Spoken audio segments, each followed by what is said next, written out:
Welcome to HMG Live, a production of HMG Strategy, your global partner helping you reinvent the future of work.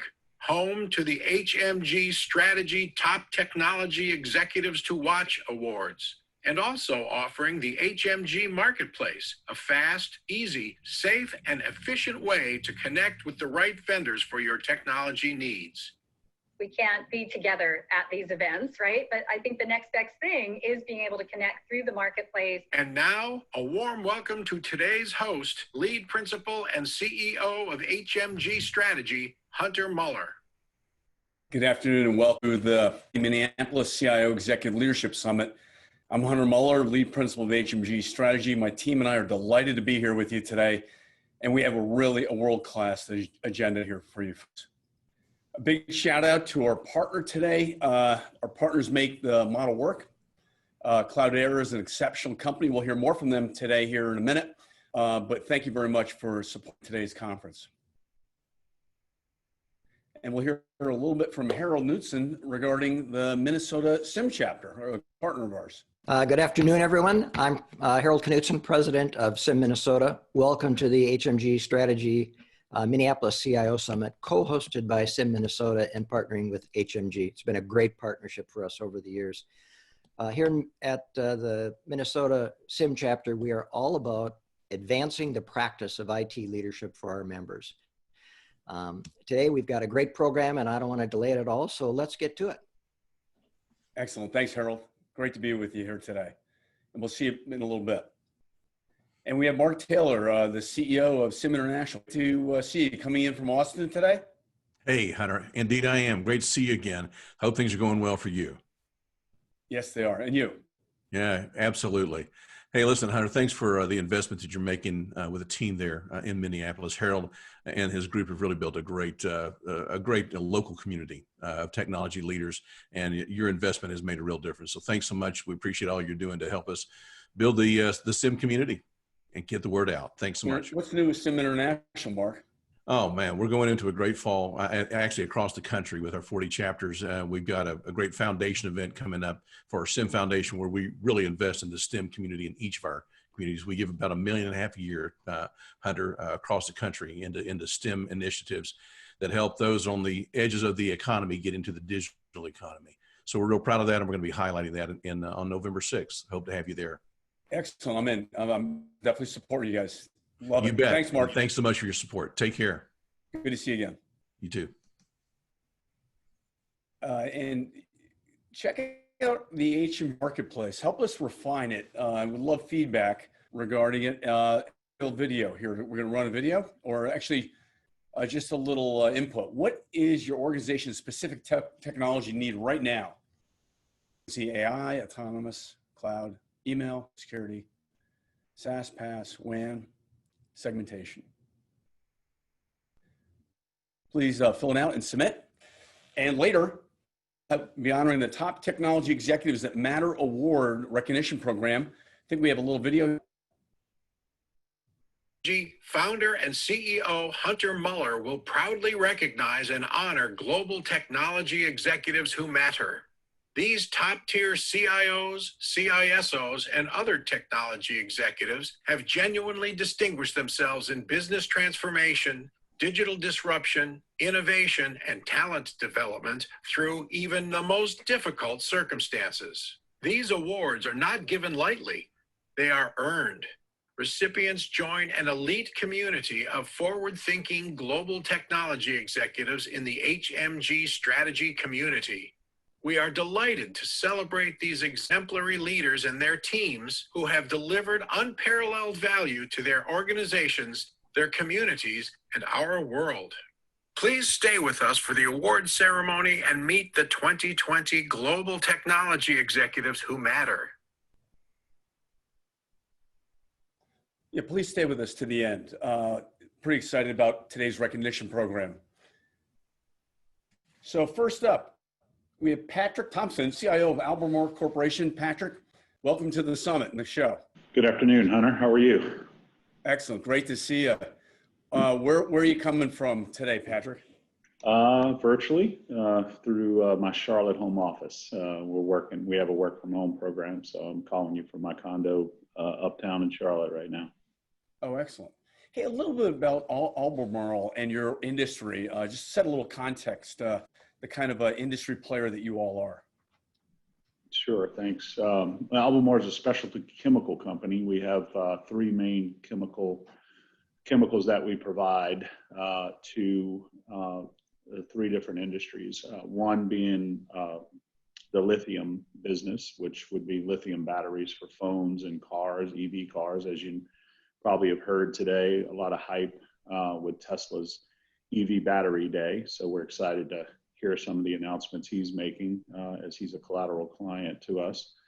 And then we have the bromine business, which is a fire retardant business, and then the catalyst business. And we're number one or number two in each one of those markets as a specialty chemical company. And about 6,000 employees in 100 countries our customers are in.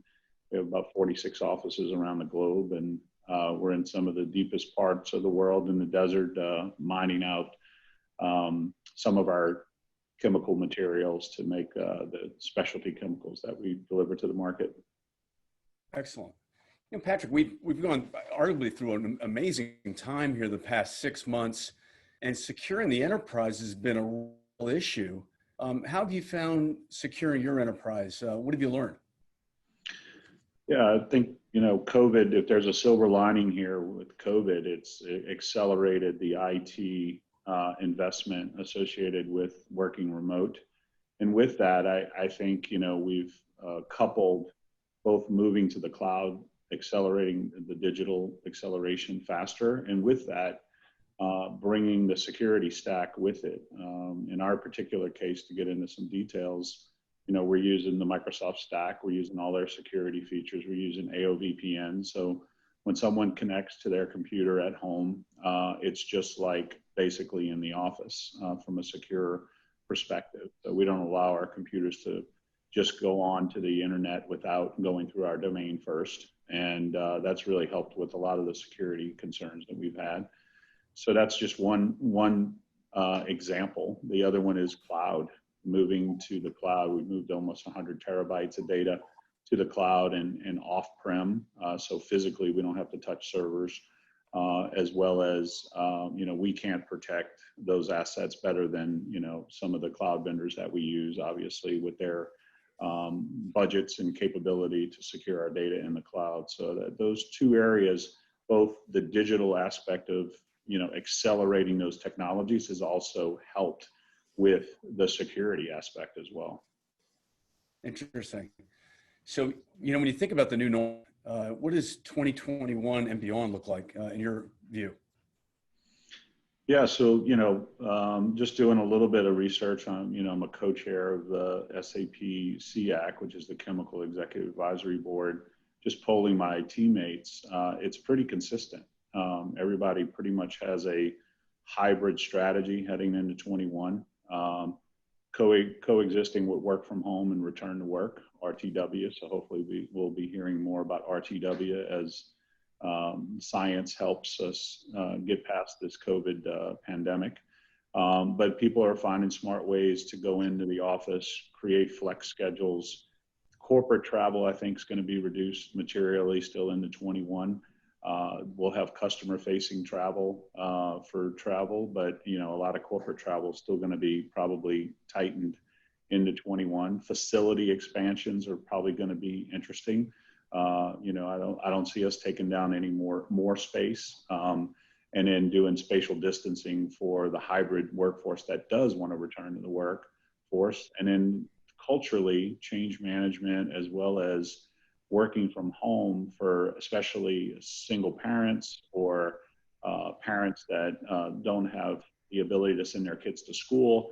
It's just allowing for a lot more flexibility to, you know, tend to the needs of those key employees that we definitely want to retain and not let the pandemic get the best of us. I think in the end, the new normal is, you know, 21 isn't going to be much different than 20. I think we're just all going to be a little smarter from it, and the smart companies are going to come out stronger in this in 22. Yeah, how would you define that?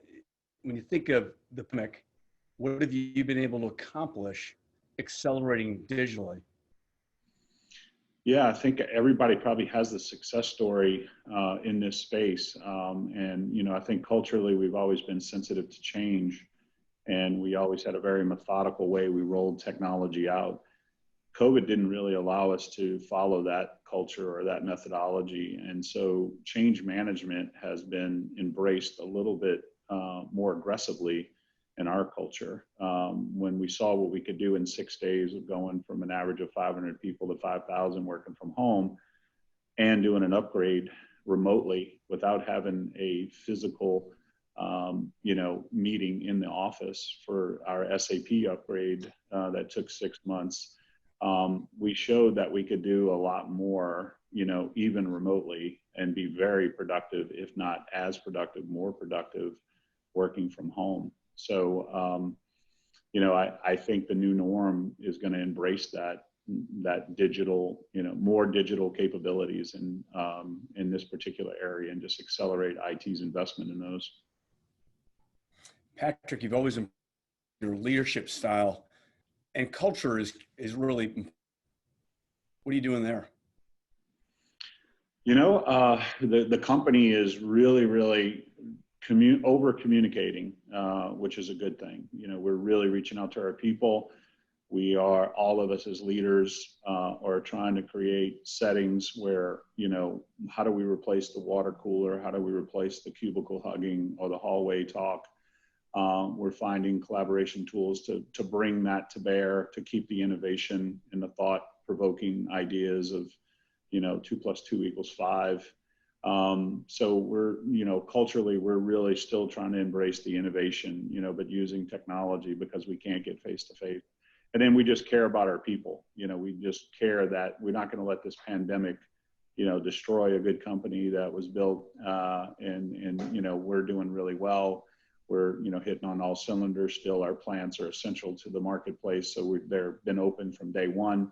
Our offices haven't closed. People are just working from home and being as productive, if not more.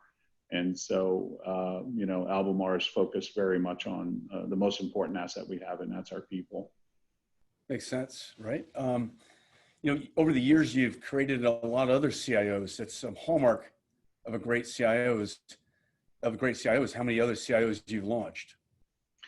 Yeah, I wasn't really planning on doing that as a career highlight, but it just so happened that I've been fortunate to work for several Fortune 500 build companies.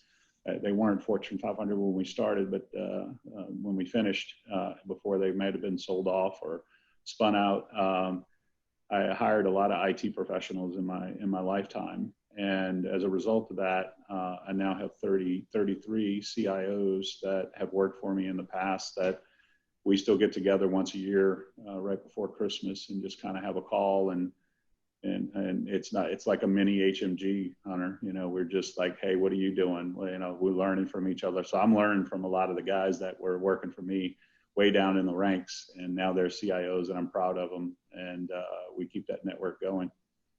Hey, Patrick, thanks for coming on the program, being such a great supporter of the HMG network. We've been in Charlotte together, now here in Minneapolis in another market, and you're one of the top 2020 top tech that matters recipients, award recipients. So thank you so much. No, Hunter, thank you. Got a great team. So I see it as a team award. So, and I appreciate the honor that you have given me. Thank you. And I heard 6,000 LinkedIn views off of that, post, right? Yeah, that was amazing. I've never seen that many hits in one LinkedIn post. So real popular. You're real popular, Hunter.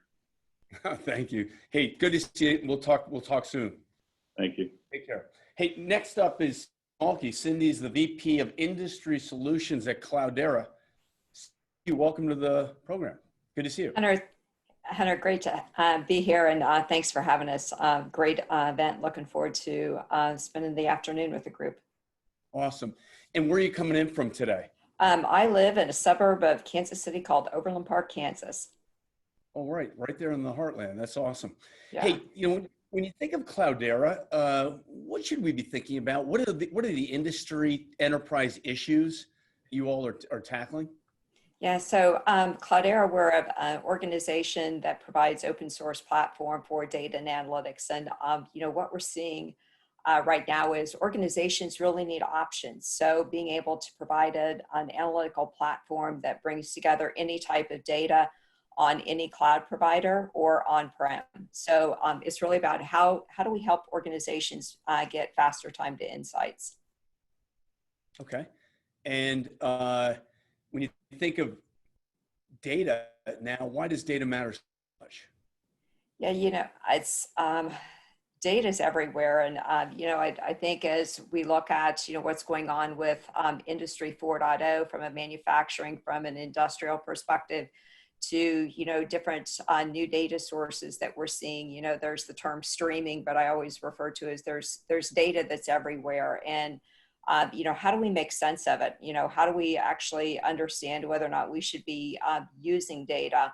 And as an organization, we have the opportunity to work with, some of the global organizations, as well as even small, medium enterprises, and allowing them to bring together data sources that they haven't been able to. We all talk about data monetization, but it's also, there's the aspect of data for good, especially if we look at the pandemic that's going on right now, organizations that are bringing, whether it's through contract tracing or, doing analytics on, COVID-related medical cases, it's really about bringing data together and trying to find the business value in it. Excellent stuff. When you think of the current pandemic, how has it impacted your digital transformation initiatives? So, one, I think for us as a company, and then also the customers that we're helping, we're a global organization. We have development centers throughout the world, as well as our account executives, our, support organizations. So we have been very fortunate where we've worked as a global kind of remote workforce. So getting people together virtually was a fairly easy for us as an organization. But I think the other aspect is things that we've been doing for and enabling our customers to do is, how do they actually bring their own data together? So, and leveraging that so they can make their, better business decisions. Do you see any kind of, do you see any adjustments in the type of data you're using now in this current environment?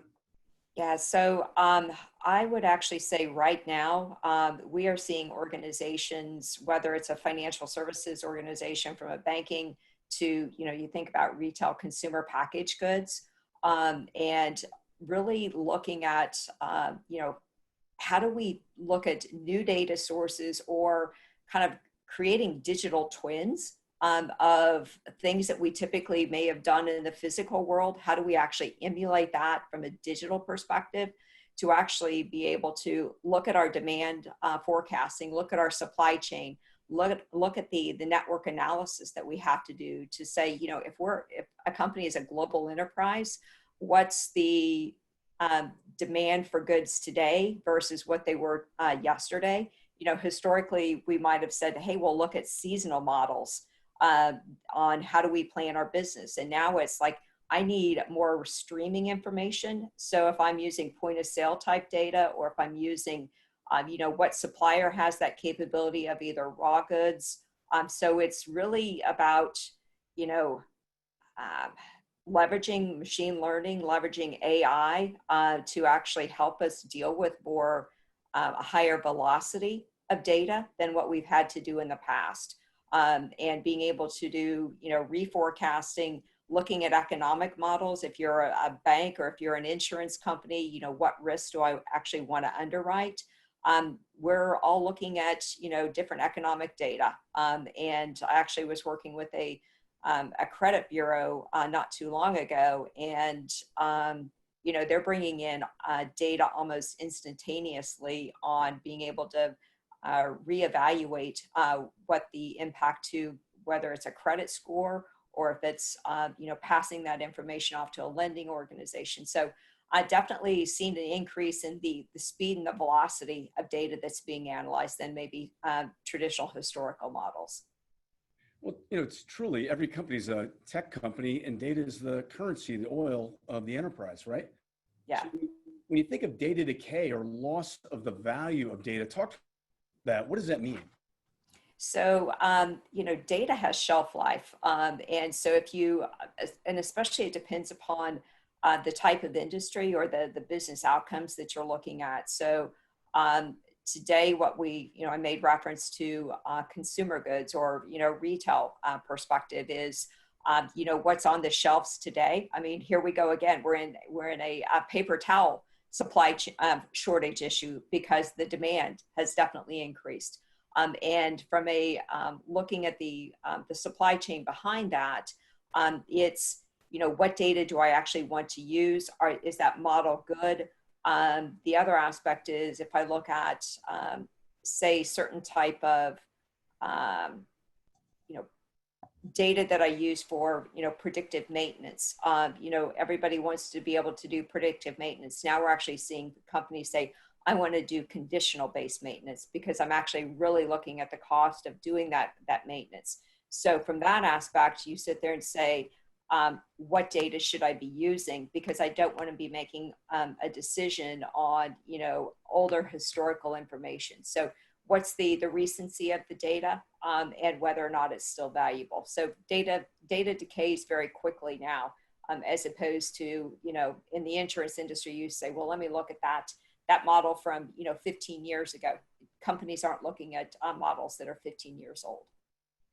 We have some pretty progressive retailers up there in the Minneapolis area, Target and Best Buy and others, and I gotta believe they're using data for a competitive advantage. What are the lessons learned that you want to share with our audience here today? Yeah, so the other aspect is lessons learned is also leverage some of the investments that you have today. We've actually, given the kind of like, as Patrick was talking about, the new normal or the next normal, I think it's constantly, changing, is, we're seeing organizations take things like photo imagery or camera feeds and saying, what, I've got capabilities today that can actually help me to do things that I need to do to operate and make my workforce safe. So things that we would do from, from a retail perspective with sensors on carts that would actually track, traffic flow within the store, what items are people purchasing. Now organizations are actually using that sensor information to say, what's the social distancing? They're using camera feeds to actually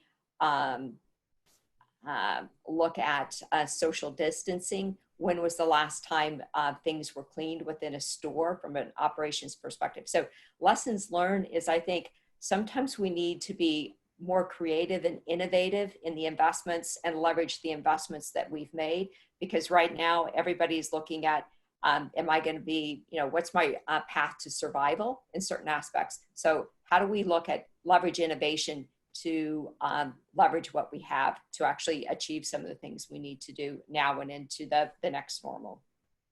Cindy, I couldn't agree with you more than ever. I think the CIO has to drive innovation, disruption, and imagine the customer journey and help the company reinvent business models. And you folks are core, top pick and a leader in the data space. So thanks for coming on the program today. All right, thanks for having us. How can people follow up with you? I think there's actually some information that's going to be available in the chat, and then also visit us at cloudera.com. So look forward to making connections. Excellent. Great job, Cindy. Thanks so much. Good to see you. Next up, we have Sean Lennon. Sean's the CIO of Medtronic. Sean, great to see you, my friend. Hey, Hunter, how are you? Excellent. It's been a while. Where are you coming? I'm coming in from actually out in the Hamptons in New York. Okay. Not a bad spot to be in. You. Yeah. Right. I'm up on the North Shore, North Shore, Connecticut here. Yeah. Yeah. Hey, give us a little kind of a 1-year update. You've been Medtronic a little over a year, maybe?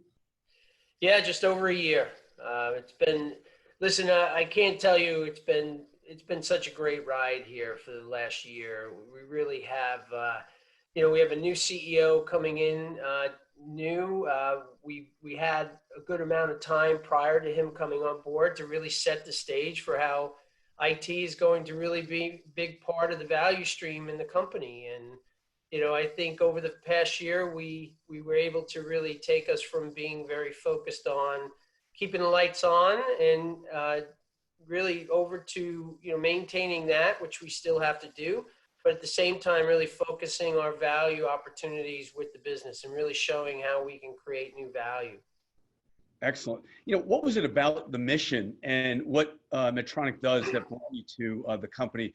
What was it that, I know you've been in the medical space, the pharma space for some time. What was it about Medtronic that really caught your eye? Well, listen, I think the first part is, from being in pharmaceuticals for many years, healthcare is a big part of what, really had drawn me to do what I do, right? I think trying to come up with innovations and new technologies that are actually going to improve people's lives, I think that's been really in the forefront of my career for a long time.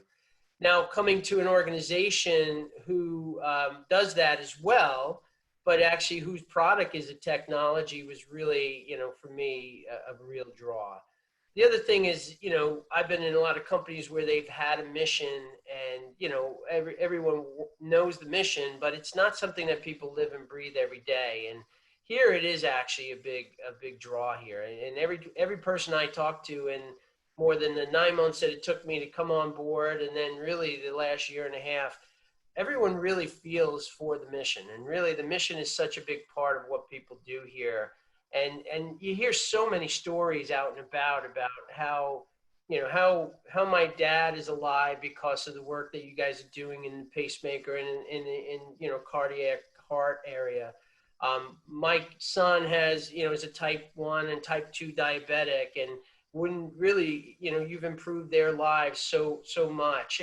And then the work we're doing on the brain and spine, and really it's an incredible company that has, a real opportunity. And, I think one of the things I loved about my role and my opportunity here was, there was so much more that we could do. While we were such a great product technology company, information technology was not something that was contributing as much as it could to the future opportunities. And you think we're the, one of the largest medical device companies in the world, and really, what would it be like if we could harness all of this information and data to really produce even better products in the long run and a better customer experience? I think is really, to me, the motivating factor that made me come on board.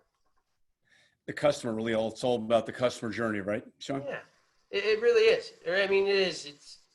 Yeah, and you know what? And it's changing, right? And the way patients, they expect more from their care, right? How do we meet them where they're at and create new and reimagined design experience and channels for them to extend beyond just the traditional hospital settings? I think that's a big part of what we're looking to do as well.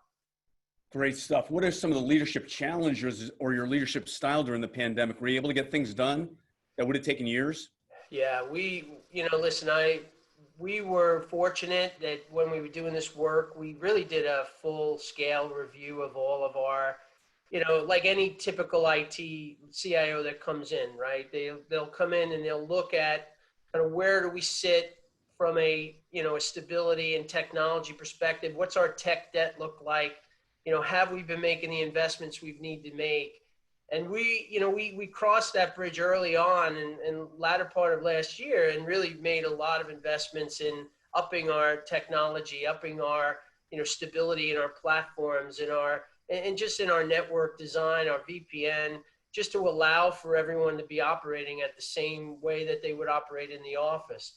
And, who knew the pandemic was coming? But if we hadn't done that, we really would have been in a bad place. But then, my team really took it upon themselves to really create like a rapid response process right out of the gate. Anyone who was having issues, we would get on phones with them, and we have 95,000 people. So there's a lot to spread out. but we showed a very personalized way of making sure everybody knew what their internet settings should be, knew what they should be getting from their providers. We ensured that they had the right tooling. If they didn't have it, we would get it to them. We moved, 2,000, 3,000 service people from inside an office to their homes, and they still were able to take all the calls they needed to help patients out through that process. So that was the start of it. And then really every month we've been iterating on that. How do we create better collaboration tools? How do we create more choice, whether we're using Teams or whether we're using Zoom or whether we're using WebEx? It's actually going to be, a big part of what we're doing. And now we're starting to look at, the other tools that are out there that we can use for collaboration, in meeting space. And it's become excellent. And then obviously taking down a lot of the barriers around our data to allow people to really do analysis and work that, in the past would have created some level of bureaucracy within the company, that we wanted to make sure that we really democratize that data in a way that allowed people to start to really leverage it for the best purposes of the company. Sean, great to have you on the program. You're going to be on the panel coming up here, and we'll see you at the very end at the recognition program. So good to see you, my friend. Good to see you. I'm going to hand it over to Harold Knutson. Harold, take it away. Thanks, Hunter. Great comments from those panelists. Patrick, I am very impressed with the wake you've left in this industry with all those CIOs that have come out of your organization. And Cindy, your comments about faster time to insights. I've got a lot of background in business intelligence, data warehousing, and we used to actually have to gate our capabilities because we were never making management decisions fast enough to keep up with it. And now that's flipped. It is incredible how fast the decisions are getting made and how much additional data and information organizations need. So congratulations on helping them with that. So our first panel today is leading innovation in a highly distributed environment. And I'm thrilled to have these four panelists with us. We've got Rahoul Ghose from ECMC. We've got Matt Pammer from Prime Therapeutics. Sean Lennon from Medtronic is going to rejoin us.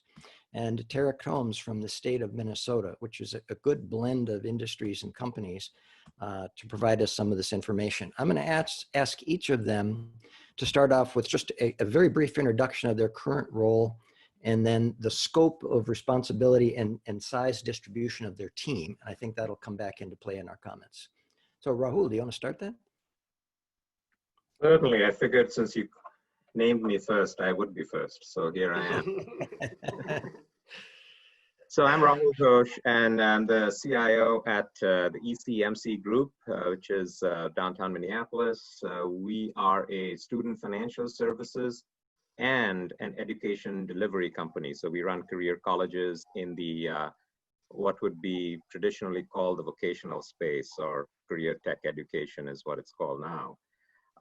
So we are, as a company, embarking on a number of things where technology is absolutely integral to our success. So for one, we are using our loan servicing, loan servicing platform as a SaaS solution now for a number of external clients. When I say we're using, we're on our way to putting our very first and probably maybe our largest client, external client.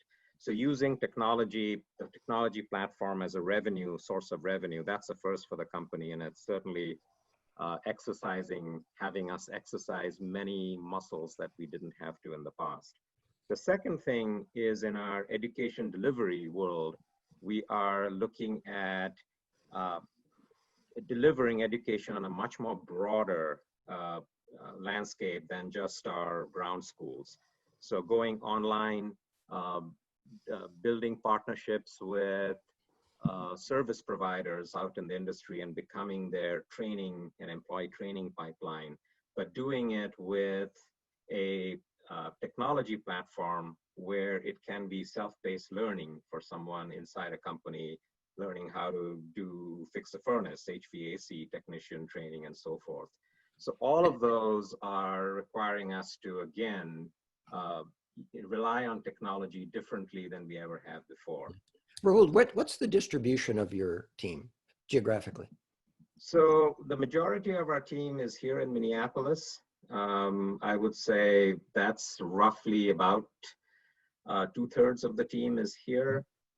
There's a small contingent in California, and the rest of my team is distributed across the country. So I would say, about 25% is anywhere in the United States. Okay. Could we get a kind of a lay of that distribution from the rest of you too? Matt, how about you? Sure. Well, I'll start by introducing myself first. My name is Matt Pammer. I lead the IT team at Prime Therapeutics. We're a PBM, pharmacy benefit management company, managing benefits for about 30 million members across the Blue Cross Blue Shield plans. I've been at Prime now for 2 years and leading a transformation agenda, primarily modernizing the technologies, but also the skills, the culture, and the aligning the IT investments to business outcomes. How to answer your question, the team numbers about 750 folks, mostly based in Minnesota, in the Minneapolis area. Let's say about 70% are there, 30% spread throughout other areas. We often co-locate with our Blue Cross Blue Shield partners in different states. And with COVID, we are moving to more of a distributed strategy. So we're considering whether and how important it is to have people come to the office directly and providing many more opportunities. In terms of the strategies that leading outside of modernization, we aim to be a knowledge management company. Come the end of the day, we don't supply product necessarily. We supply insights and information to help people be healthy in terms of the pharmaceuticals that they should take or stay on the therapies that have been prescribed by their physicians. So we're trying to get much more proactive in providing information and insights to both the health plans as well as the patients and the physicians. And that's taken up a good deal of our time. Great, thank you. Tarek? Hi, good afternoon. My name is Tarek Thoms. I am the Chief Information Officer for the state of Minnesota, Commissioner of what is referred to as Minnesota IT Services. But essentially, we are the internal technology organization for the executive branch of government, but we're also a service provider to many public sector and nonprofit organizations throughout Minnesota, really in every county and city in Minnesota. I am a member of Governor Walz's cabinet and have been in this role for approximately 18 months or so. From a technology perspective, we support approximately 40,000 state workers. Our application portfolio consists of approximately 2,800 line of business applications, and our organization is comprised of 2,500 technologists that support those technology needs. Although we are making vast and fast inroads into turning many, many more business side partners into co-conspirators and technologists as well. And so I'm really eager to see that blend continue. As it relates to COVID, obviously we're very much on the front lines of the COVID response, and as such, really, as the pandemic has taken hold, there's over 1 million Minnesotans that are working remotely, and I think the Minnesota technology community, technologists, private sector and public sector really deserve a lot of tremendous praise for their ability to support those 1 million people working remotely every day, which contributes really heavily to keeping Minnesotans safe. One of our primary missions clearly was enabling a remote workforce of 40,000 people pretty much overnight. And like many others, I think our efforts related to tactical and strategic planning in our first 18 months, as well as the work of my predecessors, has prepared us really well. And we were able to facilitate moving the executive branch to work remotely. Of the 2,500 technologists in my organization, approximately 90% still work remotely. We support the needs of the executive branch as it relates to providing critical benefits for Minnesotans. Everything from providing healthcare to unemployment benefits to emergency food assistance. and the rapidly evolving and changing needs as it relates to those critical applications. And then really the last bucket, and it's, I think, a really, really critical bucket, is the role that technology plays in changing the trajectory of this disease, and really partnering with the private sector and many to see how we can continue to innovate around technology that can allow Minnesotans to stay safe and allow us to open our economy to the extent possible in a safe way. Great, thank you. And Sean, I should have mentioned earlier from your earlier comments, thank you for advancing a great purpose-driven organization here in the Twin Cities. Thanks. It's a great company. Anything else you'd like to share with us with regard, you haven't already talked about, with regard to the distribution of your staff at this point? So, from a staffing perspective, we have, servicing just about 90,000 plus employees, and then some external as well. But we have about 3,000 full-time employees, another 2,000 or so, third-party contractors, whether it be managed service or not. Really, that kind of power the IT organization at Medtronic. And like I said, it's we service 21 different operating units that are spread across 4 categories, whether it be cardiac, cardiovascular versus neuroscience, and diabetes, and then really surgical innovation is our last one. It's quite a diverse organizational model, but at the same time, as we work together to create new technologies and therapies, we're finding lots of opportunities to lever the data and the technologies to really support each business in a way that can be most productive as we go. Great, thank you. Well, let me start off by then asking this question. It's one I've always been interested in, whether your employees are on another floor in your building, whether they're across the street, across the campus, in another state, in another country. What techniques have you used to make sure that you're hearing innovative ideas from your staff personally, and or procedures you've adopted as a company to make sure you're getting those when those staff are distributed as broadly as you shared with us? And I'm open to anyone jumping in. I could start. I think for the most part, it's really, spending some time really, for me, being new to the organization in just over a year, I spent time really going around the world and listening to everybody before the COVID came, right? And, we actually went and traveled and did face-to-face a lot. Now we do face-to-Zoom a lot. And, but really understanding, where each one of those hidden assets are, right? So we found that there's a lot of innovation coming out of kind of our region in APAC and China, in regards to how to leverage technologies on the commercial space and how to create more value across the organization. We found that in our EMEA markets, we were much more diverse in our go-to-market strategies around sales and commercial as well. And then really in the US, there was a lot around the science and R&D aspects of the organization. And really what we were trying to say is, why we don't want to replicate that, we want to lever it as much as we can so that we can actually, don't create, different overlays, but allow each of us to try to, leverage the skill sets across the organization appropriately. And I think that's how we've gone ahead and, put it together. And I think through COVID, it's only made it even better, because now sitting on a call like this is like sitting in a conference room together. So it's actually brought out that diversity and that capability even more so than it was prior.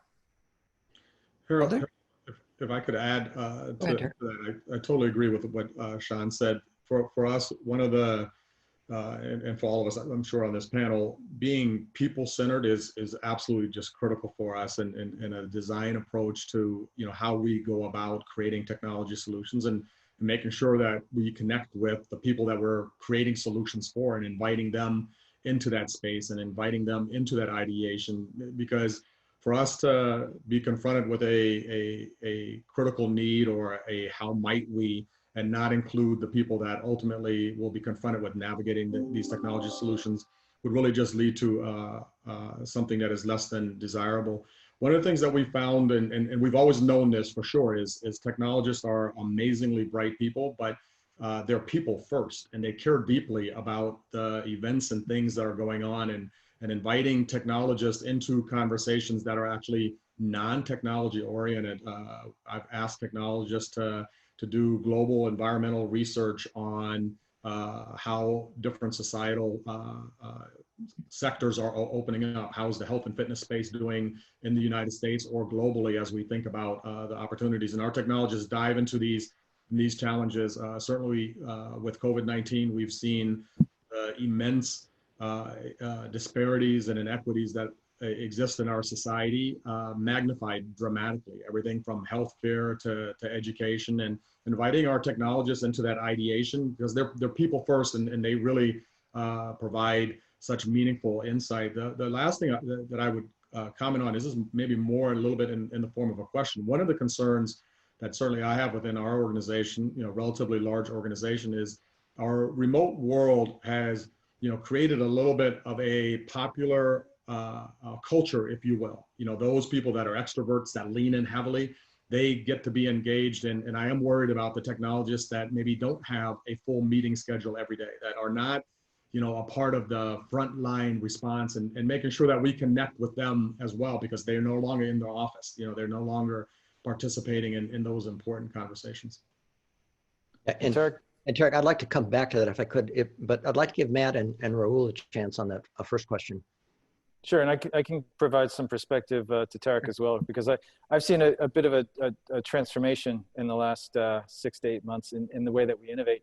One thing that is consistent is we always start with the end in mind, either some type of business outcome that we're trying to achieve, or some type of technology breakthrough, or so forth. And in the past, we've primarily brought together teams because we have the luxury of being relatively situated in the same area, and fly teams in usually to a kind of a separate location that's set up for collaboration, has all types of technologies and other capabilities to encourage collaboration and discussion, and work with a kind of a facilitated model ideation, or even a hackathon type of model, to be able to collect information and ideas to get to that endpoint that we started with.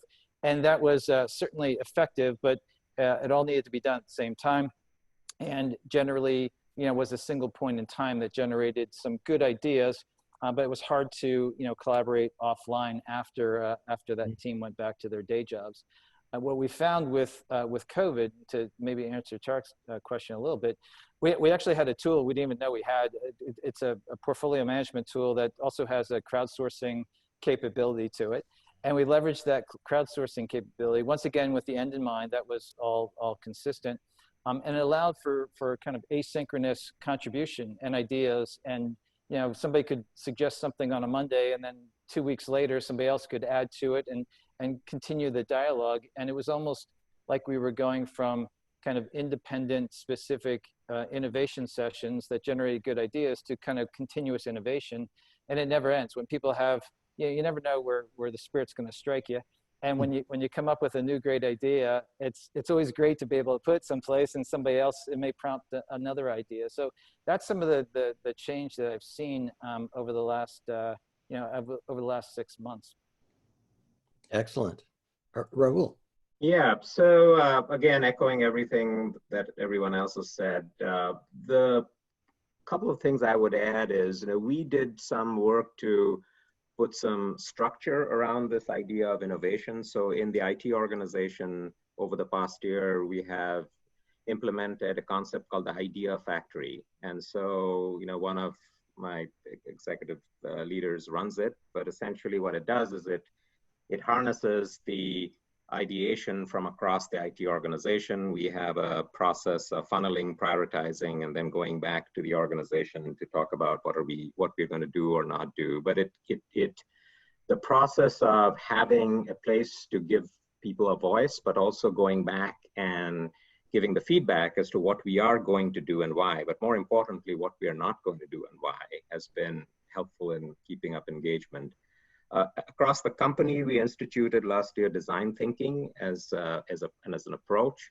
And so we've been using that, in a sort of a semi-structured basis. Before COVID, it was more structured. After COVID, it's become as we need it. But so those are two artifacts that we have put in place that I believe are helping.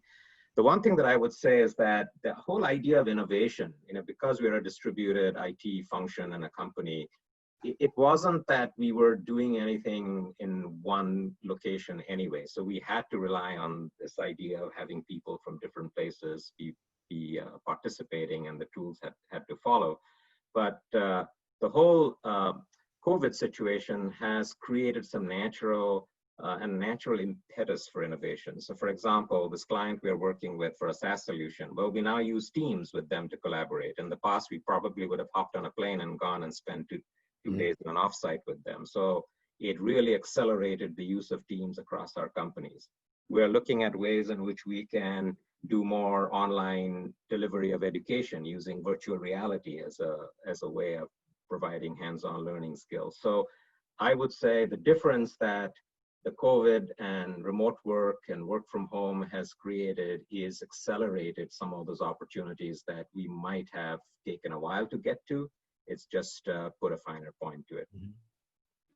I think that's fabulous.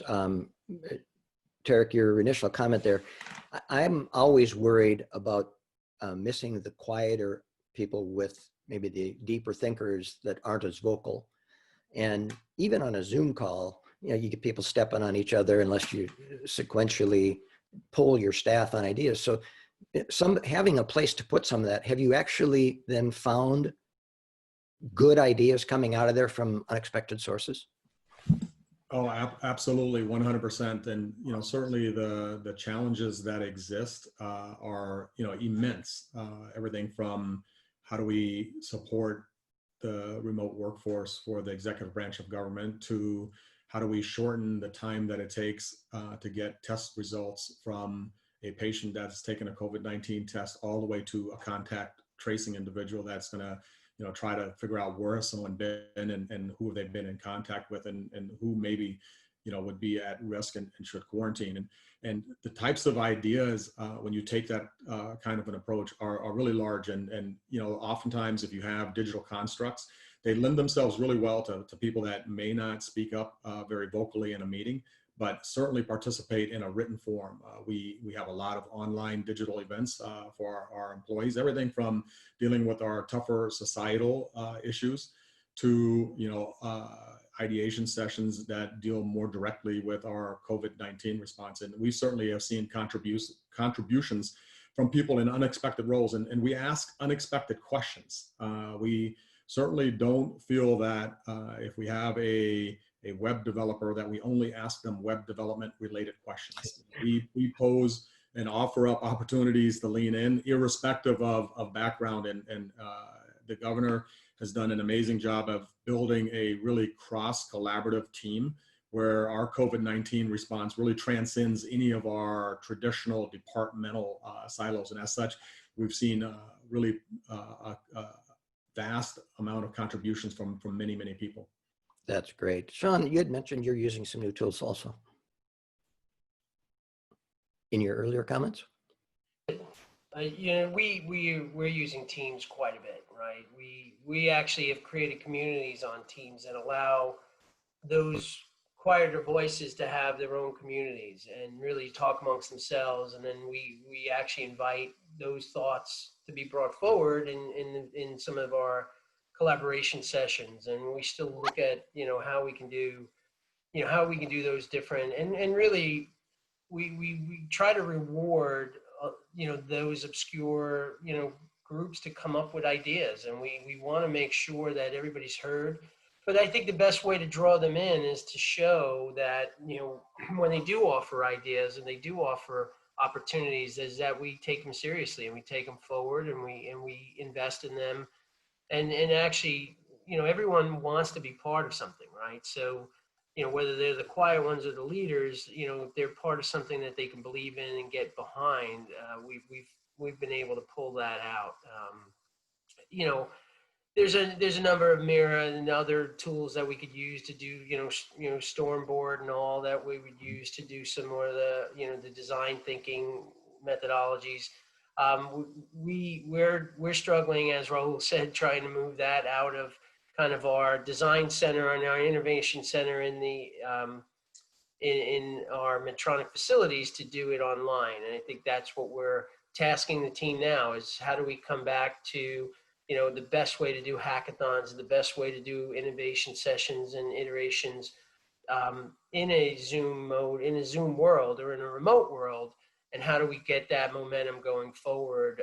We're starting out, we're learning as we go, but it's starting to pay some dividends. I think that's actually working out for us. Thank you all, gentlemen. In fact, I've got about 50 more questions. We could go on for hours, but I see the magic appearance of Hunter on the screen has alerted me to the fact that we've run out of time for our very brief segment, but I want to thank each of you for your thoughts, contributions, some real gems in there. Thank you. Harold, great job as always. One of our top moderators in the whole country, Harold. Thanks so much. Sean, Tariq, Matt, Rahoul, great to see you all. An awesome job, guys. Really solid. Thanks. Good seeing you, Hunter. Hope you can stay with us. Thanks. Next up, we have our next panel, Commitment to Diversity, Douglas Hegley. Douglas from the Minneapolis Art Institute is the CDO and very passionate on the topic. Douglas, welcome to the summit and the program.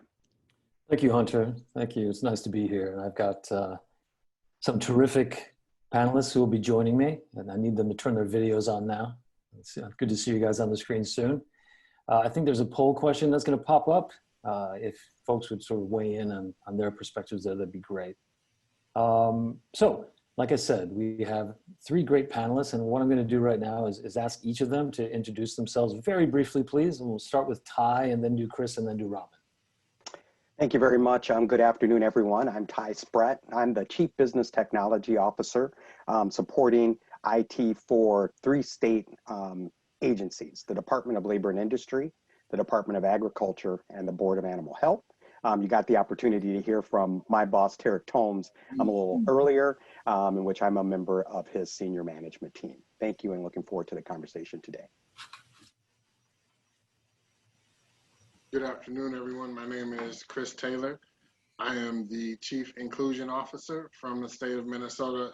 So I work in the governor's office, and I'm responsible for the enterprise-wide strategy for equity and inclusion across all state government agencies. Good afternoon, everyone. I'm Robin Brown. I'm the CIO for Protein North America at Cargill.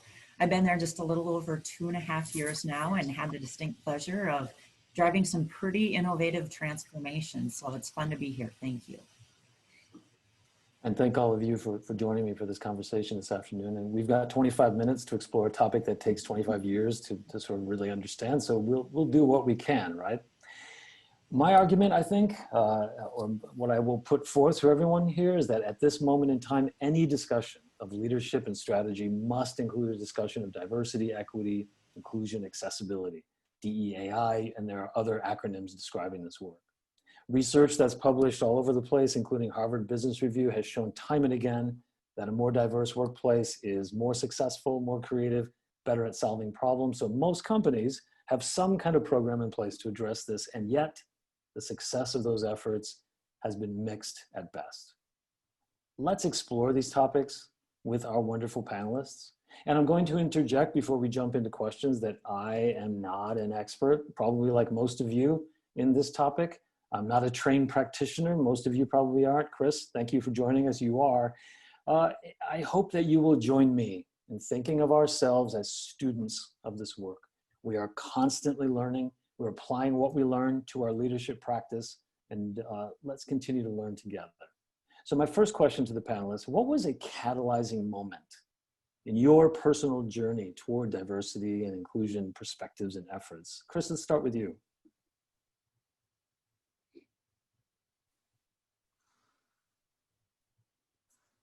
There we go. Wouldn't be a day without trying to talk on mute these days, right?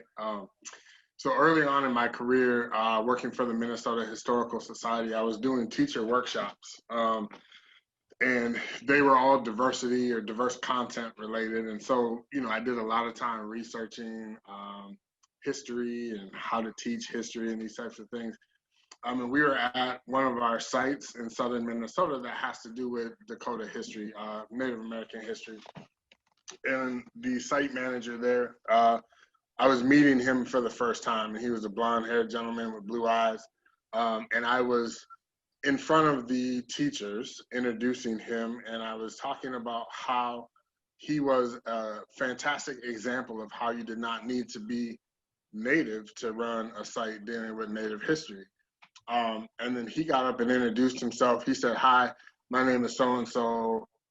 I'm an enrolled member of the Cherokee Nation." And I didn't hear what else he said because I wanted to crawl into a hole and disappear. And while it was a very painful experience, it was also, like you said, a catalyzing experience for me where I knew the technical, I needed to learn the behavioral, and I needed to understand that diversity, equity, and inclusion was not just what you know, but it's about how you show up as well.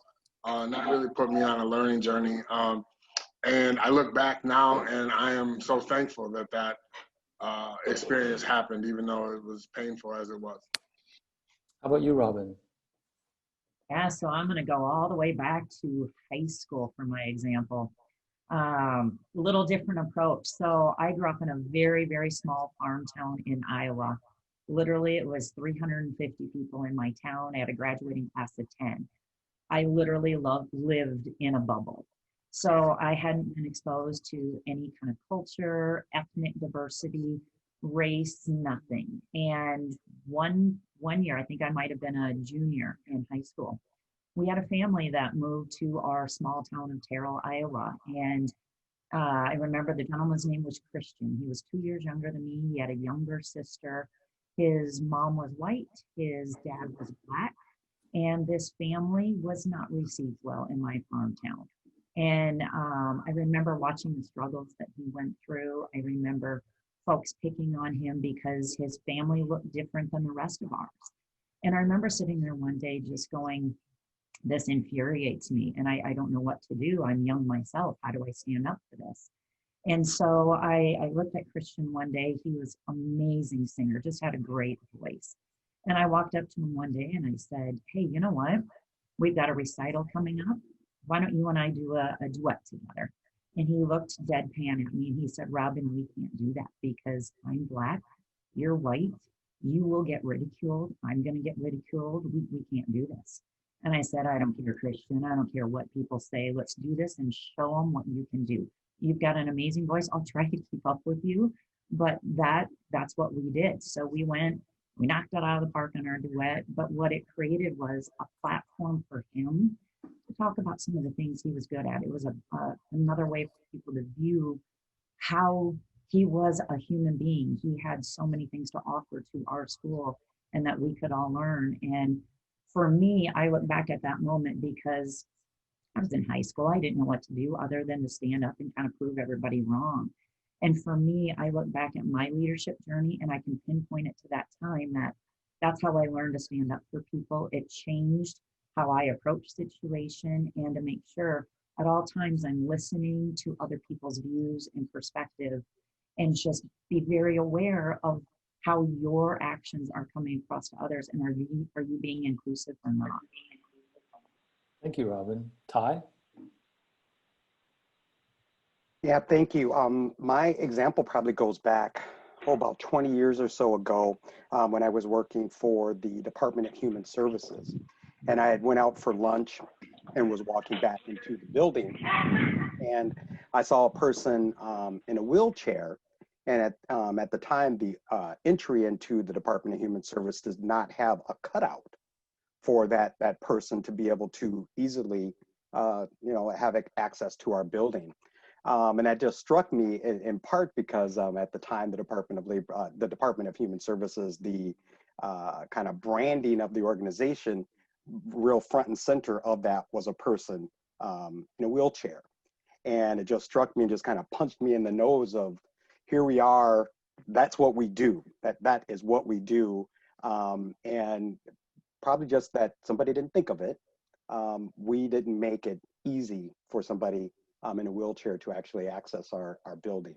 And so that point for me really highlighted the need for myself to just have my eyes open and to recognize that you can see little things or big things by having your eyes open and keeping it your head on a swivel, if you will, to look for those opportunities and then to say something that can make a difference. And to DHS leadership credit, I brought it up that day. The very next day, they started that work, and they had that cut out to where that wasn't going to be an impediment for accessing the Department of Human Services.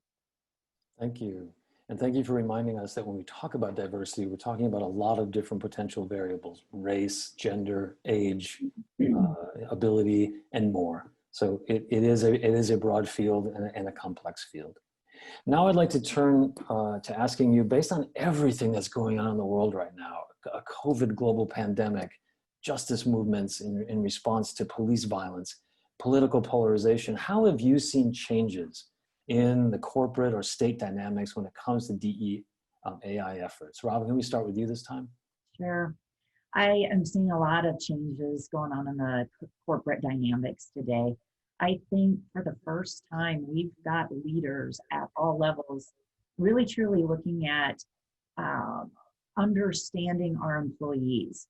Where are they struggling? They're asking the questions, how are you really doing? Our top executive team actually have put together videos just asking that, how are you really doing? And it's opened up conversations at all levels of leadership to talk with employees about, how are you doing? Maybe some folks have elderly parents living at home with them. Some people have small children trying to figure out how to balance work and doing the homeschooling. Everybody's in a very different situation. And just acknowledging that, I think, is a big step for these corporations. I think we are open to having conversations about what's going on around us right now that we haven't been comfortable having, I think, in just general population. Where, we were on a town hall probably a month ago, and we invited 5 different employees, all, just different experiences, different backgrounds, to help us learn from what their experiences were growing up. And I think a lot of us were really appalled at some of their experiences that they had to go through. And you can sit and question why. Why did they have to go through that?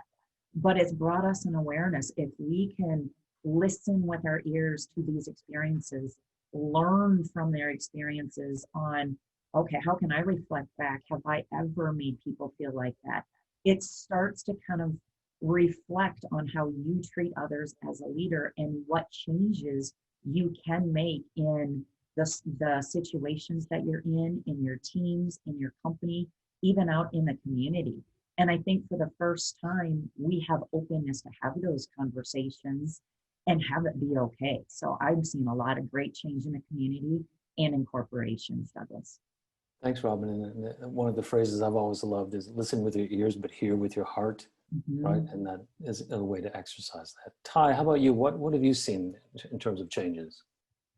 Very interesting. Thank you for that question. I was just watching Robin as she was speaking, and I think one of the ways in which we're seeing some change is that when now in this remote workspace, that in some ways everyone's a little bit more human than perhaps they were before, because I see you in your dining room. I see your dog, I see your cat, I hear your baby in the background.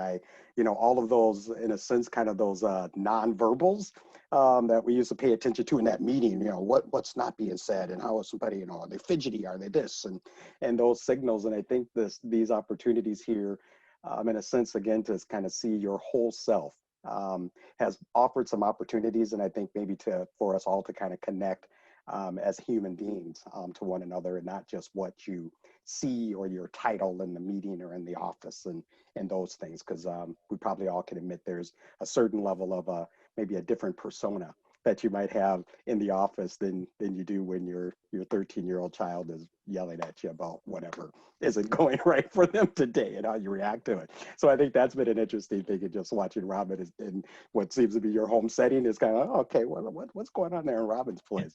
So I think that's an important. What I've also seen within, I'm fortunate to really be on the government side and really the role of the regulator. So between the departments that I support IT, everything within agriculture, if you eat, if you go to restaurants, you go to grocery stores, the Department of Agriculture is there protecting that food supply. If you work, if you get hurt on the job, the Department of Labor and Industry is there with worker comp benefits, OSHA and occupational safety pieces. And what I have seen really for those agencies is really a deep attention to really learning the language, where it isn't so much about metrics and reports and, you know, how close are we to that magic number, whatever that magic number is today.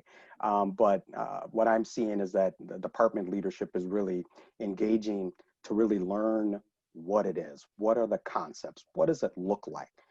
Creating space for leaders to be a bit introspective as well. You know, as a person of color, I can tell you I don't get it right. And I got many biases. And there's a lot of opportunity that these conversations that I really feel that have been continuous, they're frequent. It's right there for us all to really learn the language, what it looks like, and then space for us all to kind of think through what are we doing, how are we contributing to that, really for the opportunity that and that role of a regulator to really to think through all aspects of our program and what impact we might have in a global society. So there's just a lot of great opportunities and really happy with that dedication, I guess, I would say within our state agencies I work with of getting beyond a metric or a report, but really some deep thinking internally with knowledge and trying to come forward with what can be done to make it better. Thank you, Ty. Chris, what changes have you seen? You know, I think I would build on what Ty says and take it in a little bit different direction, right? Like this awakening around systemic issues, right? Systemic oppression. Currently, we're seeing, you know, a lot around systemic racism and how that gets embedded in our society, but it gets embedded in our organizations, and we start to call it best practices, right? And as we continue to go back to those best practices, it tends to continue to support the status quo. And I think, you know, we're having conversations all the time. And I think one of the things that's really interesting to see is there's, I think, a much wider acknowledgement that we all have work to do, right? And that we all play a role in changing the system. But I also think there's an awakening around that work isn't necessarily the same for everybody, right? And depending on your identities, if you're a person of color, if you're white, if you're straight, if you're gay, if you're like whatever, the work isn't always the same, right? And so, whereas I've had white colleagues really come up to me and say like, hey, I know I need to do the work and I need to understand systemic racism. You know, my work is around like, hey, I've been experiencing this. How do I help support work that people are doing individually, right? Or how do I call this out in a way that is productive and not destructive? And I think, you know, just this fundamental awakening around systemic racism it's such a relief, because we've known it's there. It's been the elephant in the room for a long time, but now we can say it, we can speak it, and we can start to address it. Thank you, Chris. And honestly, I couldn't agree more. A couple of things that you said that really resonate with me. You know, I start off by saying that I'm learning, and I invited everyone to join me in that learning, to be curious, to have a growth mindset, to open yourself to this. We all have work to do. We all have a role to play. So the last question I want to ask our panelists today, and go swing right back to you again, Chris. Please share one final thought for this session today. And if you have in mind a resource that our attendees might be able to follow up with to continue their learning journey. Oh, Chris, you're on mute again. At least I'm good about muting myself when I'm not talking, right? So, I guess what I would say is like really just stay in it. Don't back away from it. It's hard. It's complex. It's work that doesn't feel good often, but it's work that's so necessary, right? And as we all learn together, collectively, we're going to change the system, and that's going to benefit everybody. And so, there's a lot of resources out there right now around anti-racism. The Ibram X. Kendi book, How to Be an Anti-Racist. So I would just, really think about that. I also think too, if you're somebody who's white and has a hard time recognizing that you also have a culture, there's a lot of research around the culture of whiteness and understanding what that means and how that culture has kind of become the default norm. And so I would encourage you to think about finding resources down that path as well. Thank you, Chris. Robin? I think my topic is really around the things that are going on around us are real. The topics we're talking about at work, in our neighbor's backyard, it's very real and it's very raw for so many people. Change is happening, and it's all part of being a leader on how we want to take a stand and the impacts we can drive, across so many situations. So what I encourage everybody to do is the resource you have at all times are your ears, your mouth. It's what you listen, what you learn from situations, and be curious. I think these are the times that we have to understand that how we react is going to impact all of our employees. I'll give you one quick example. We are talking about inclusion and diversity numbers in our programs. And, there's a great opportunity for, they want to elevate women. But what tends to come across from a woman's perspective is when you hear these numbers, it's great that leaders recognize that there's a shortage of female leaders. What they don't interpret is that, when you say those percentages and we want to get behind women, it makes you question, are you getting a job because you're a female or because you actually deserved getting that role? And sometimes you can be made to feel a little bit of both, or maybe only because you're female. So again, I go back to how you phrase things, how you represent things. Be curious, use your listening ears, and make sure you're using your voice and focusing in on all the employees and what you can do to carry on those deep conversations that you're having right now, because it does make a difference in their experience at work and at home. Thanks, Robin. Ty? All right, thank you. A couple of things. One is I think it's multifaceted. There's work to be done internally within your organizations, externally, and to really take the time and put in the work to look at where you have all of those options. I had the fortune of working with at United Health Group as well for about 3 or 4 years. And one of the ways is to kind of move around as an executive is that you get put on various teams, different subjects and different areas to kind of be more well-rounded. That's probably an area that I think organizations can look at, is not only about the recruitment around people of color or your diversity programs, but how are you making sure that those inroads are being made for giving those individuals those opportunities to rise up within the organization.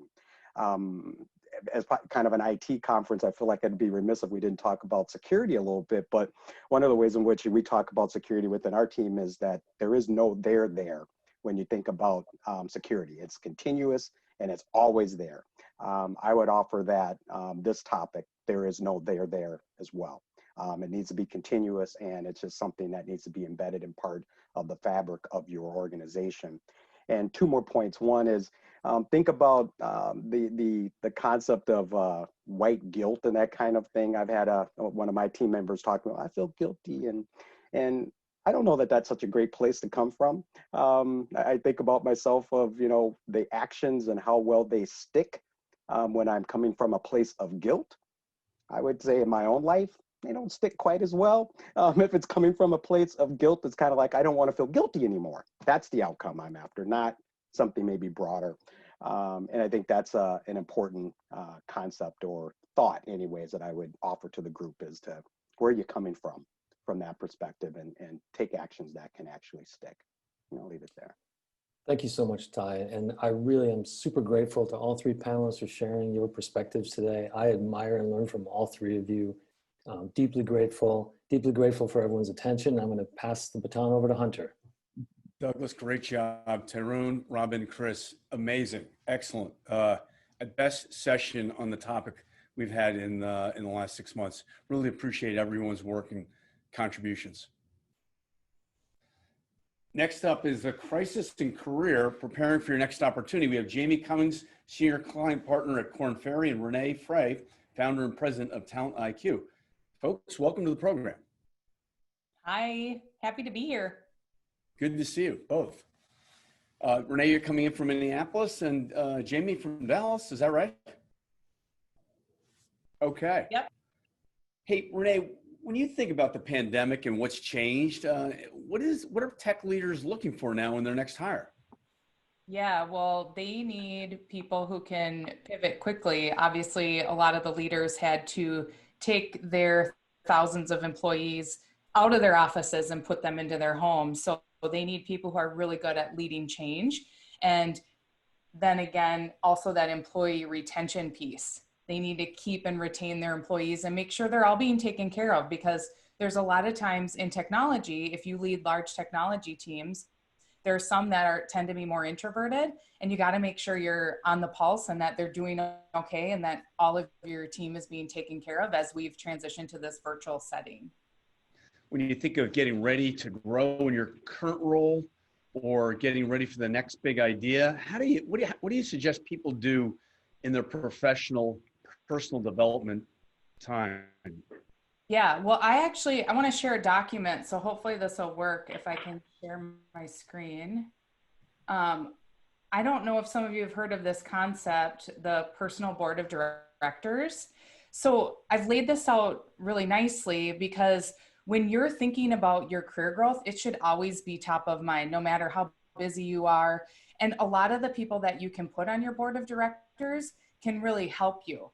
So I've listed out who should be on your personal board of directors. So these are people that you can reach out to benchmark, to mentor you. But I want to really focus in on the bucket called external leaders on the bottom right.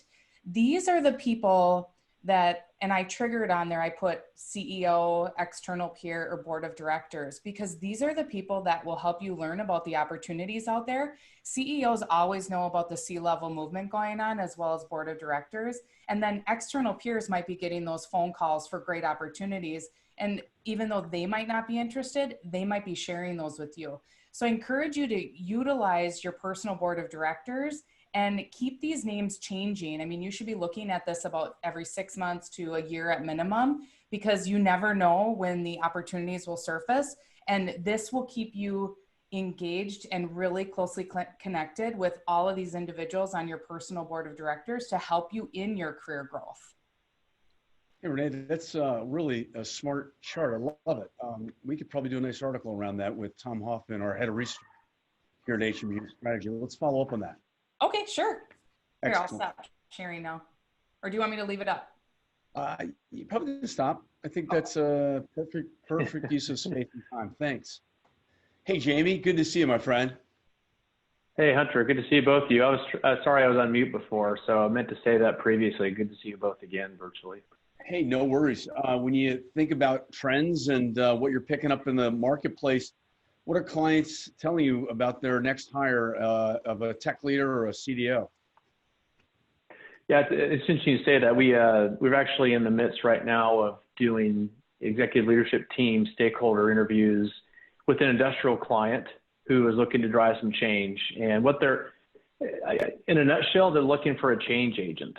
They're looking for someone who understands the technology, but someone who can understand their business, is willing to learn, is enthusiastic and energetic, and can help them understand what they don't know, right? I mean, this particular client's an industrial manufacturing company who has been very good at driving cost efficiencies. They're primarily manufacturing driven, but in their own words, they've been doing it through brute force.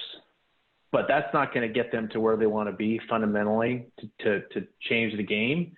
And I think they would agree with you that they have a sense that technology can help them, but they don't entirely know what that looks like. So the good technology, our clients in a nutshell, they're asking us for a leader who understands technology, but more importantly, how does technology enable them to achieve their vision and continue to be competitive in the market? So it's that vision, getting the buy-in, and just at the end of the day, just business acumen. You know, it's someone who understands business, who happens to understand how to use technology to enable those objectives. And that's this one example, but that's consistently what we're hearing from our clients. And it may be called digital transformation, but it's about change management, selling a vision, and then leading execution. Aren't companies really thinking about reimagining and reinventing themselves to stay competitive in this new digital work from home environment? A little bit, yeah. And it's interesting, work from home, you're hearing a lot, but in this particular case, what they're talking about is things like, how do you automate or eliminate certain things that are manual, tedious, and ultimately not the best use of people's time, to analyze things like pricing, real-time pricing. How do you technology? How do you use that to better engage your customers or facilitate their visibility into your supply chain? It was the CEO of the company that's basically today said, hey, you know, on a personal note, we've all been spoiled by Amazon. We want to know where our stuff is and when at any given time. Well, customers want the same. And if you're not willing to deliver it, you have plenty of competitors who will try to get there. So it's almost becoming table stakes that you need to better engage not only your customers, but your employees to deliver. So certainly there's an aspect of a more virtual workforce, but even outside of that context, technology is something that leaders see as something that can help them better serve both their customers and their employees. Jamey, you work with candidates probably all over the globe at Korn Ferry, being a global organization. What do you see are the key differentiators for top candidates today in this current environment? Couple things. One is I think there is a lot of value on demonstrated experience. So I would encourage people to seek out opportunities to drive change, to do things where you've actually had an impact. And the other is some of it's the intangibles, right? Even if you've not done it, have the willingness to learn, the enthusiasm to drive change. And I think ultimately what it comes down to is the CEO said today, would I love to have someone who's been there, done that? That's great. But the flip side is they may have a certain way of this thinking that maybe it was done that way and maybe it won't work here. I'd also have someone who's a really hungry number two, who has been part of a major, I call it a significant change, and has the energy, the enthusiasm, and the willingness to learn. So those are the things, right? They've been there, done that, and or really intellectual curiosity, willingness to learn and listen, and apply what you've learned into a new environment. Yeah, one more follow-up question on that, Jamey. How do you pressure test somebody's experience, and are they going to be that tenacious leader that's going to be successful in very difficult, changing environment, right? How do you pressure test that?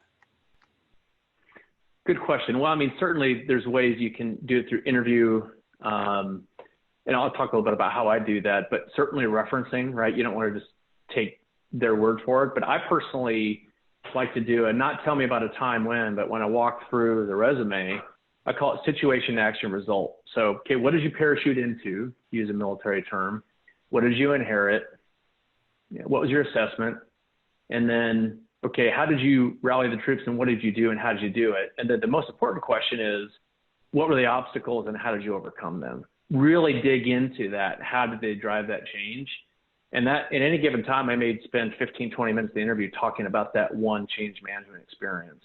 So that's how I try to stress test it, is really dig into what they did and how they did it, and most importantly, overcoming obstacles along the way.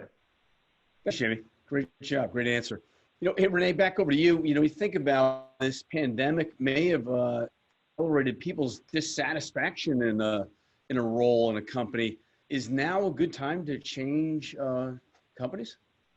Absolutely. Anytime is a great time when you are frustrated with your current situation. And what I encourage people to do, and we all know roles at the C level take a little bit longer to come about and all of those things. So, you know, don't wait. I would encourage you, if you're unhappy, to create a job search strategy, just like you have strategies for your teams to execute through this year and, you know, the next 5 years. Create a job search strategy and figure out what you're going to go after, what industry you're targeting, the people that you need to reconnect with to, you know, make sure you're abreast of the opportunities that come about, reconnect with an executive recruiter that you might not have spoken to in a while. So I think any time is, now the onboarding looks a little different. We've had executives start, and one of the clients we were working with did a hybrid. So they grouped their teams into Group A and Group B. Group A works in the office every other week. Group B goes in the following weeks. And so that's how they kind of segregate during COVID. So onboarding looks a little different. You're doing a lot of virtual interactions with your team, but if you're an effective leader, you can still onboard and take on a new opportunity during the pandemic. How do you suggest people boost their networking, Renee? How important is that? How much time and how important is networking outside of your current role in current company?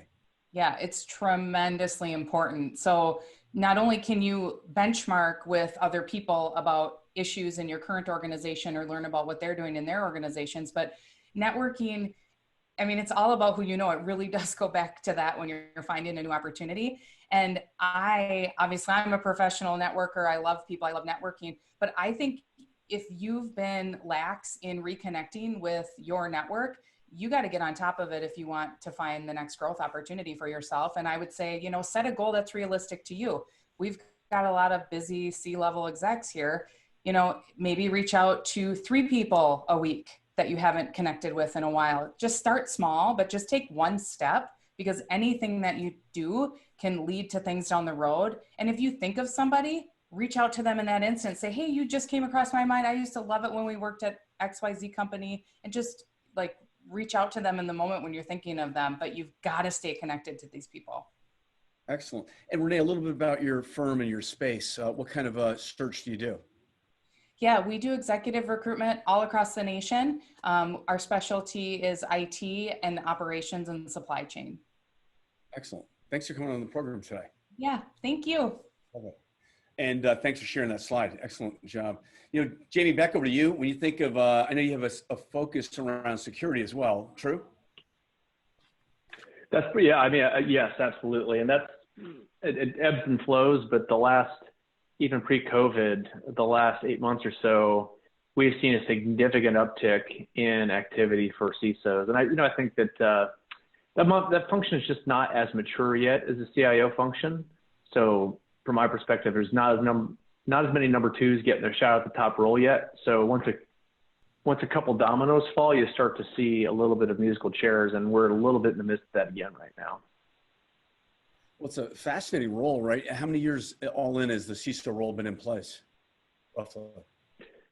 Well, it's a good question. I mean, there's been people who've had that role or some semblance of it for, a couple decades, but it's really been the last 6, 7, 8 years where it's come into more prominence at the end of the day. I mean, there's people who've done this for a while, but it wasn't necessarily called cybersecurity at the time. There's people who've acted in that capacity for some time, but it was more the exception than the rule versus the last 7, 8 years or so. And it's dramatically expanded in this past 7 months, the importance, right? The threat landscape dramatically increased. Well, certainly, I think the visibility has certainly been heightened. There have been some interesting byproducts of the current environment. One of them being absolutely the nefarious actors are like sharks that smell blood in the water. They're seeing a lot more vulnerability, and the attacks I think just continue to be more aggressive, more sophisticated, and certainly not going away anytime soon, obviously. And that's gotten organizations' attention for sure. And in fact, we had a search a while ago where this particular company put all hiring on freeze, but then a month later they came back and said that that remains the case. Other than these two security roles, they have become a priority. So it is very top of mind. You must be busy.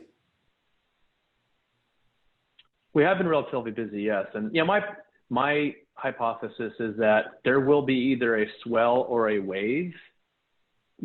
Maybe starting, I'm seeing a little bit of a pickup later this year, early next year, where there'll be a bit of a similar situation for technology and digital leaders.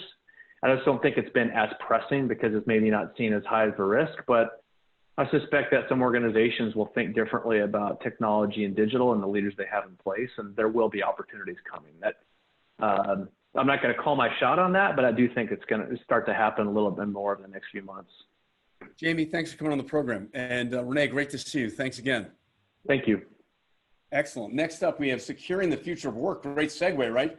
Bryce Austin, who's the strategist and CEO of TCE Strategy. Bryce, welcome. Thank you so much, Hunter. I appreciate it. Let's see if we can get my video going here. There we are. Great to see everyone. We've got John, we've got Greg. I hope that Pat and Tony are able to get themselves on. There's Pat, wonderful. The gang's all here. So cybersecurity, yeah, I've heard a little bit about that this year. I'm sure you guys might have as well.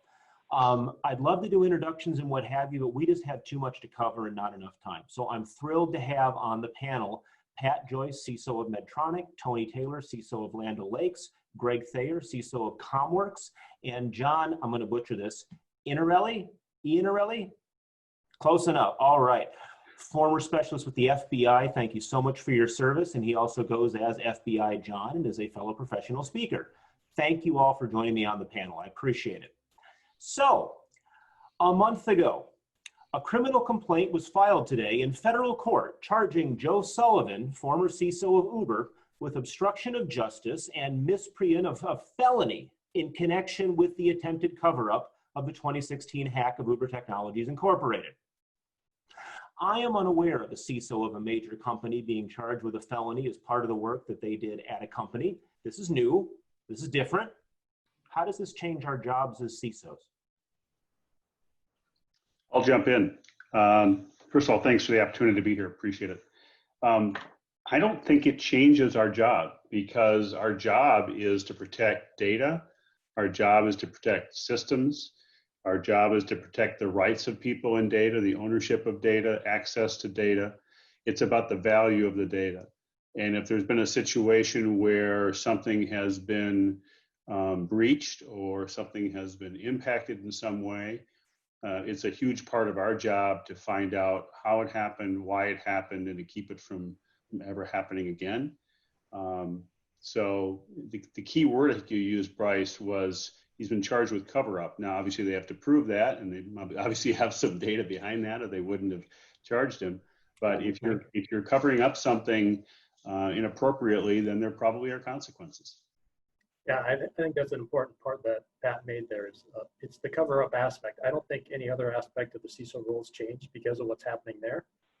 I think it's part of our due diligence and responsibility that if a breach does occur, to be open and honest about what impacts occurred and bring that forward in an appropriate manner. But certainly cover-up is never good for any of us. Right. No, I definitely would agree. No, please. Just one point I'd make. He obviously went to great lengths to cover this up. If you look at it, you read the story, try to get people to sign NDAs, try to pay off people. So, yeah, I think it's our job as CISO to be as transparent as possible. And in this case, it certainly doesn't appear to be that way. And Bryce, I was going to add, as the resident law enforcement person on the panel, I've enjoyed arresting people in corporate America for years now. It's so this is basically the transition where we're headed in some ways. I've always said you're not ever going to be heard for having a breach. You're going to be heard for the way you handled the breach. And here somebody's worried about protecting their job. I'm guessing they can do the right things in advance to try to prevent it from happening, or maybe in the immediate aftermath. But I'll tell you one thing when it comes to doing it, we don't give people rides in the back of our cars unless they have a reason to be there. No one gets arrested unless we can get them convicted. he's probably got a problem. And of course, he is innocent until proven guilty. But yes, he definitely has a problem. Pat, I wanted to pivot off something that Sean Lennon said earlier about how Medtronic is trying to take down the barriers regarding access to data. Now, I'm sure there's very good reason for that, business opportunity for that, literally the ability to save lives by doing that. And that must make your job a little more challenging as the protector of the data, doesn't it? Well, yes and no. Actually, Sean's a great partner. And the reality is what he's saying is he's trying to take down barriers for the appropriate access to data and the appropriate use of data. I mean, maybe he didn't use that word. It really is about making sure you've got, it's kind of back to the basics, making sure you got the right control frameworks in place, making sure you have strong privileged access management, knowing where your data is, knowing your assets, managing the patching, all the stuff that we could spend lots of time talking about. And Sean's a huge supporter of that. So that's, for Sean, that's table stakes. And as long as we have those things in place and we can put the appropriate, multi-factor type of controls in place, periodic access review, I mean, all the things that we would do to do it the right way, then absolutely what you're doing is you're reducing friction, you're reducing barriers, and you're creating more business opportunity. Yeah, and I would add, I mean, Land O'Lakes is no different than any other company. We're a data insights innovation company, right? So to Pat's point, data makes the organization powerful and they have to have access to it. But the key is appropriate access, appropriate controls. We don't want to create friction in that area. We want to actually create opportunity.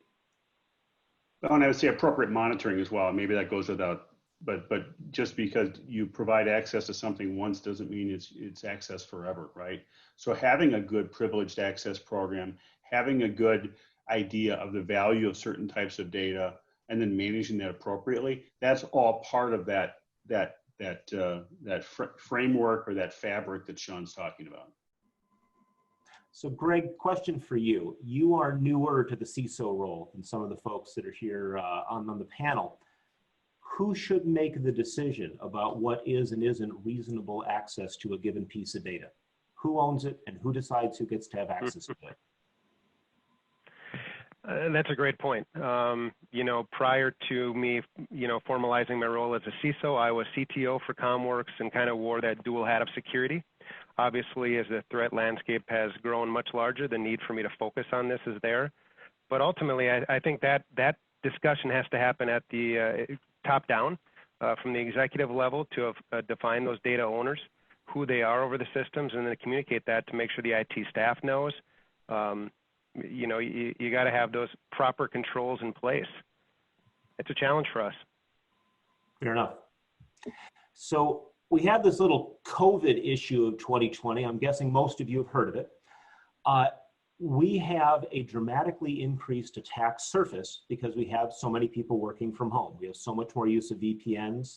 The VPN patching itself has now become a very significant attack vector.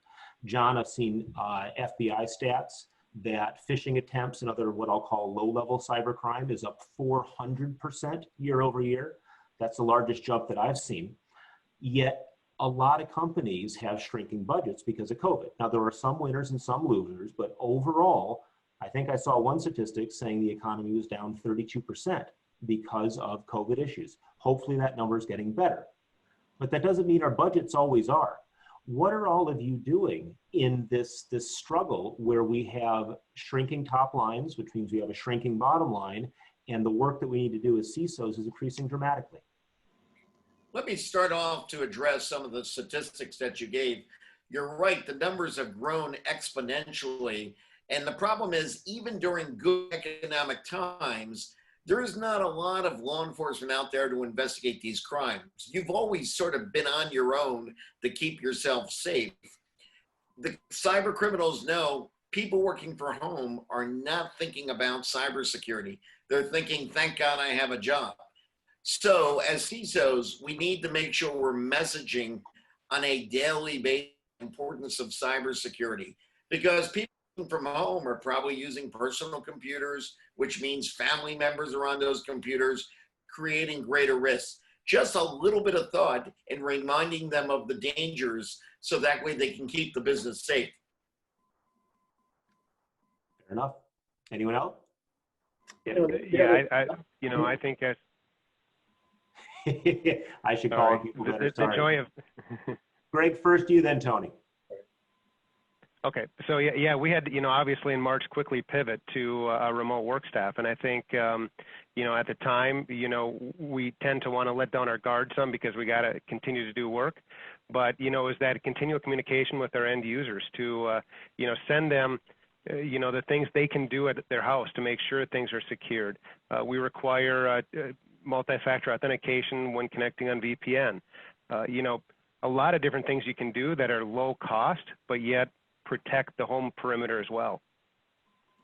And I think a lot of companies are in different posture states, right? I mean, there were many that were probably well prepared, and COVID probably doesn't mean any more than what any other remote workforce meant to them. They had a lot of remote workers, they had managed endpoints, they had good identity management controls, maybe they had zero trust network access already in place and ready for those home assets to come in, but still protect the network. So I think it really varies for all of us. For those that weren't quite ready, and in terms of investment, I think they certainly have a great opportunity now to get after it. Yeah, I'll jump on top of that as well. I agree with everything Tony just said, and I think everyone's in a different state.